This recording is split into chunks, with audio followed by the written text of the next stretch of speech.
मोहसिन ये बताएं ना, आज हुआ क्या? अदालत पूछना क्या चाह रही थी, जानना क्या चाह रही थी, पीटीआई क्या प्ली ले रही थी? खान साहब कह रहे हैं लाइलमी है, मेरा तो कोई ऐसा स्टेटमेंट नहीं गई हुई। देखिए, साबिक वजीर आजम इमरान खान साहब की तरफ से गुज़िश्ता रोज एक इब्तदाई जवाब सुप्रीम कोर्ट ऑफ पाकिस्तान में जमा करवाया गया था, जिसमें उन्होंने सुप्रीम कोर्ट में कराई गई किसी भी यकीन दहानी से लाताल्लुकी का इजहार किया था। साथ उन्होंने ये भी कहा था कि वो इस मामले पर अपना तफसीली जवाब 3 नवंबर तक जमा कराएंगे। अदालत उन्हें 3 नवंबर तक अपना जवाब जमा करवाने का वक्त दे दे। आज जब समाअत का आगाज हुआ तो बिल्कुल आगाज में ही जो साबिक सदर हैं सुप्रीम कोर्ट बार एसोसिएशन के एहसन गून, वो रोस्ट्रम पर आ गए और उन्होंने कहा कि आपने 2 वकीलों को भी इस मामले पर नोटिस कर दिया है और मैं उन दोनों वकीलों की तरफ से, डॉक्टर बाबर अमान एडवोकेट और फैसल फरीद चौधरी एडवोकेट की तरफ से पेश हो रहा हूँ। इस पर चीफ जस्टिस ने कहा कि भून साहब आप तशरीफ रखें, हम पहले एडिशनल अटॉर्नी जनरल को सुन लेते हैं और फिर आपकी तरफ आते हैं। एडिशनल अटॉर्नी जनरल ने ये जो तीनों हजरात की जवाबात थे वो पढ़े। सबसे पहले उन्होंने इमरान खान का जवाब पढ़ा, फिर उसके बाद उन्होंने जो फैसल फरीद चौधरी और बाबर अमान एडवोकेट की तरफ से जो जवाबात जमा करवाए गए थे वो पढ़े।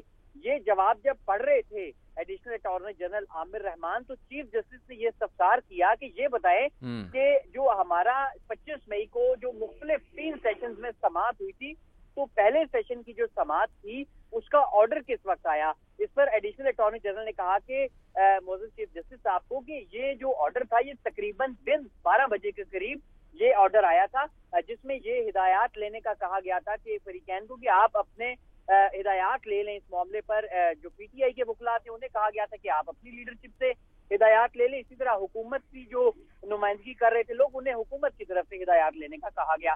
फिर चीफ जस्टिस ने ये पूछा कि जो तीसरा सेशन था जिसमें हमने हतमी ऑर्डर जारी किया था वो ऑर्डर किस वक्त आया, जिस पर एडिशनल अटॉर्नी जनरल ने अदालत को बताया कि ये वाला जो हुक्म था ये 6 बजे आया था। तो चीफ जस्टिस ने ये रिमार्क दिए कि ये जो 12 बजे से लेकर 6 बजे तक का वक्त था ये उन्होंने हिदायत लेने के लिए दिया था, लीडरशिप से बात करने के लिए दिया था। तो ये बताएं कि अगर इस इतने लंबे टाइम के दौरान आपकी बात नहीं थी हो सकी तो फिर आप अदालत को ये बता देते कि हमारा राब्ता नहीं था हो सका। 2 सीनियर वकला की तरफ से अदालत को गुमराह किया गया है और चीफ जस्टिस की जानिब से ये रिमार्क दी गई कि the court is really disturbed. और इसके साथ साथ ये कहा गया कि जो कॉन्फिडेंस और ट्रस्ट था अपने लॉ ऑफिसर्स पे अदालत का, वो ब्रीच हुआ है। और चीफ जस्टिस खासे बरहम दिखाई दिए कि जो कमिटमेंट थी, जो एश्योरेंस थी, वो Kashmir highway, Srinagar highway H9 के मुकाम की दी गई थी, जबकि जो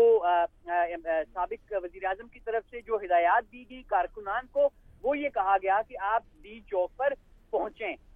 और इस चीज को अदालत ने जो है वो ये कहा कि ये इस तरह करना। और फिर इमरान खान, लेकिन मोहसिन देखें ये बड़े अहम रिमार्क्स हैं, इस्तफसार बड़ा अहम है, लेकिन खुलासा तो यही है ना कि फिर एक और वजाहत का मौका दे दिया गया है, क्योंकि अदालत ने ये भी कहा कि इस केस में हम बड़े तहम्मुल का मुजाहरा कर रहे हैं।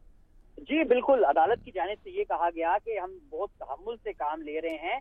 और इमरान खान ने भी अदलिया के एहतराम का अपने जो जवाब है उसमें जिक्र किया है और साथ वो ये कहते हैं कि मुझे किसी यकीन दहानी का इल्म नहीं है। तो इस पर वो वकला पर भी बहुत ज्यादा बरहम हुए। उन्होंने ये भी कहा कि अदालत के पास जो मौजूद मवाद है उस पर इमरान खान को नोटिस जो है वो होना चाहिए और उनको शो कॉज नोटिस करने का इनफ मवाद मौजूद है। ताहम इमरान खान को हम एक वजाहत का एक और मौका दे रहे हैं। और ये भी कहा गया कि जो अब जवाब जमा करवाया जाए सुप्रीम कोर्ट में वो इमरान खान के दस्तखत के साथ होना चाहिए। और इसके साथ साथ अदालत की जानिब से जो वकला थे तहरीक इंसाफ के बाबर अमान और फैसल चौधरी, उन्हें मुखातिब करके ये भी कहा गया कि अदालत को जो भी बात की जाए वो सच पर मबनी होनी चाहिए। अगर कोई भी मसला हो आपका रास्ते या किसी ठीक है, बहुत शुक्रिया मोहसिन, बहुत शुक्रिया। तफसीलात आप तक पहुंचानी थी कि आज हुआ क्या, पूछा क्या गया, पेश क्या किया गया और फिर फैसला यही हुआ कि एक और मौका बुनियादी बात है।